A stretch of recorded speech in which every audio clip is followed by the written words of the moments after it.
मैं हूं आबिदा पठान और मेरे साथी हैं जर्नलिस्ट उजैब। आप देख रहे हैं हमारी channels the power of truth और हक की आवाज़। आज हम आपसे बात करेंगे अभी हाल में जो हमारे देश में इस बात को लेकर काफ़ी माहौल गरमाया हुआ है कि अजमेर शरीफ की दरगाह पे एक सर्वे की याचिका का ऑर्डर जज साहब ने पास किया है। इसके पहले संभल की घटना बनी थी, उसके पहले ज्ञानवापी, और सबसे बहुचर्चित और हर मुसलमान के दिल पर जिसका जख्म है उस बाबरी मस्जिद की हम बात करेंगे।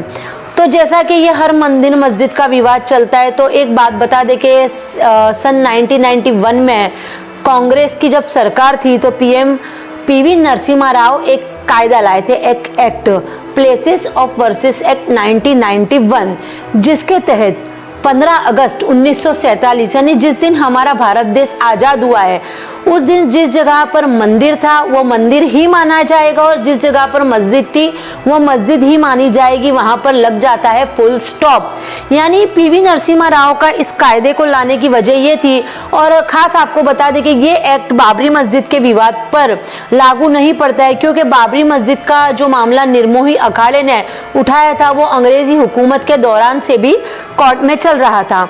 तो ये एक्ट बाबरी मस्जिद के कायदे पर लागू नहीं पड़ता है। पर अब जैसा कि देखी जाए कि प्लेसेस ऑफ वर्सेस एक्ट के मुताबिक, जिसके अंदर साफ लफ्जों में लिखा गया है कि मंदिर मंदिर ही रहेगी, मस्जिद मस्जिद ही रहेगा, यहाँ तक कि हम किसी कैथोलिक चर्च को भी प्रोटेस्टेंट चर्च नहीं बना सकते हैं, वो उसी समुदाय का चर्च रहेगा, गुरुद्वारा गुरुद्वारा ही रहेगा।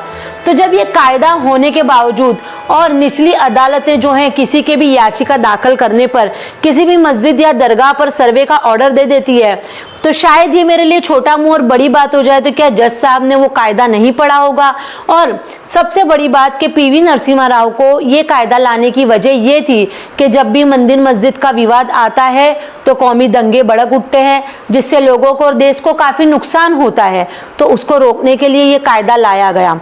अब दूसरी बात पर हम आते हैं कि अजमेर दरगाह के हवाले से किसी बुक का हवाला दिया जा रहा है जो 1911 में लिखी गई थी। और एक बात बताएं कि जो हमारा ओल्ड इंडिया था, हमारा पुराना भारत, जब इंडिया पाकिस्तान का बंटवारा नहीं हुआ था, उसके पहले जब किसी भी रिलीजन के मंदिर या मस्जिद का बांधकाम किया जाता था तो वहाँ पे काम करने वाले जो लोग वर्कर्स होते थे वो दो संस्कृतियों के समन्वय में मानते थे।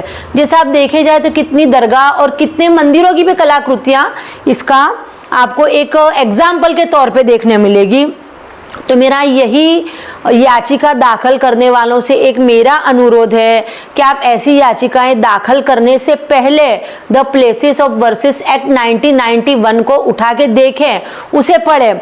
और दूसरी बात कि जो अजमेर शरीफ की दरगाह का विवाद है, तो हमारे माननीय पीएम नरेंद्र मोदी जी तो खुद वहां पर चादर भेजते हैं, चादर चढ़ाते हैं। वो मानते हैं कि वो एक सूफी संत की दरगाह है और गरीब नवाज के जो मज़ार हैं उनको तो 600 साल से ज़्यादा गुजर चुके हैं। और सब बातों का निराकरण में एक बात पे आऊँगी कि प्लेसेस ऑफ वर्सेस एक्ट उसकी जगह है हिंदू, मुस्लिम, गुरुद्वारा, क्रिश्चियन चर्च। पर क्या कभी भी जो लोग अंधभक्ति करने पर उतर आते हैं कमेंटों में, सोशल मीडिया पर या याचिकाओं पे इतना मुस्लिम्स को टारगेट करते हैं, तो क्या वो एक बात सोचते हैं कि आपको जिन्होंने ये लॉलीपॉप और झुनझुना दिया है वो तो उनके बंगलों में महलों में आराम से बैठे हैं, हिंदू मुस्लिम करके लड़वा के आज महंगाई किस जगह पे जा रही है क्या आप ये जानते हैं? तेल का डब्बा, गैस का बाटला, किसी भी सब्जी का भाव क्या है ये आप जानते हैं? एजुकेशन कितना महंगा होता जा रहा है, एक मध्यम वर्गीय इंसान की क्या हालत है ये आप जानते हैं? इस बात को उस बात से समन्वय किया जा सकता है कि एडोल्फ हिटलर ने उस वक्त पे तानाशाही करके लोगों का हाल ऐसा कर दिया था कि लोग सिर्फ जिंदा रहने को विकास मानते थे, और आज हम भी उसी हालत में जा रहे हैं। हम एवरीडे जब सुबह में उठते हैं सोशल मीडिया में देखते हैं, टीवी, प्रिंट मीडिया, न्यूज़ में देखते हैं, तो बस मंदिर मस्जिद विवाद, हिंदू मुस्लिम विवाद, मस्जिदों के ऊपर जाओ, वहाँ लाउड स्पीकर बजाओ, मस्जिदों को देख के रैलियों में इशारे करो, झंडे निकाल के वहाँ पे भगवा लहराओ, उसके आगे नाचो। तो ये सब करके क्या आप देश की हाल की परिस्थिति को बदल सकते हो? अब तक हम 4 मस्जिदों के विवाद देख चुके हैं, जिसमें बाबरी मस्जिद, ज्ञानवापी, संभल और अजमेर शरीफ दरगाह।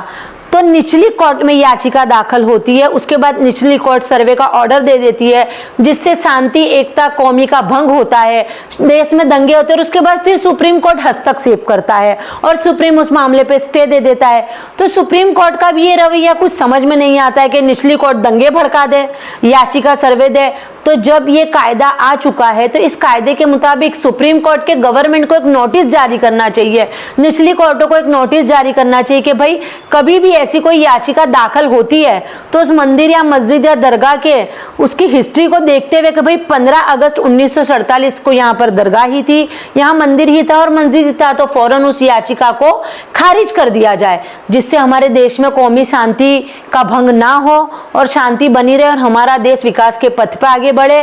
और एक ही मेरी अपील है कि हिंदू मुस्लिम मस्जिद दरगाह से बाहर आके देश की हाल की परिस्थिति क्या है आप वो सोचें और एक शांति प्रिय वातावरण बनाए रखें। और दूसरी बात कि कोई भी व्यक्ति जो सोशल मीडिया पे मंदिर मस्जिद के नाम पे एक दूसरे को ट्रोल करना चाहते हैं तो सबसे पहले आप the places of versus act 1991 को पढ़ लें।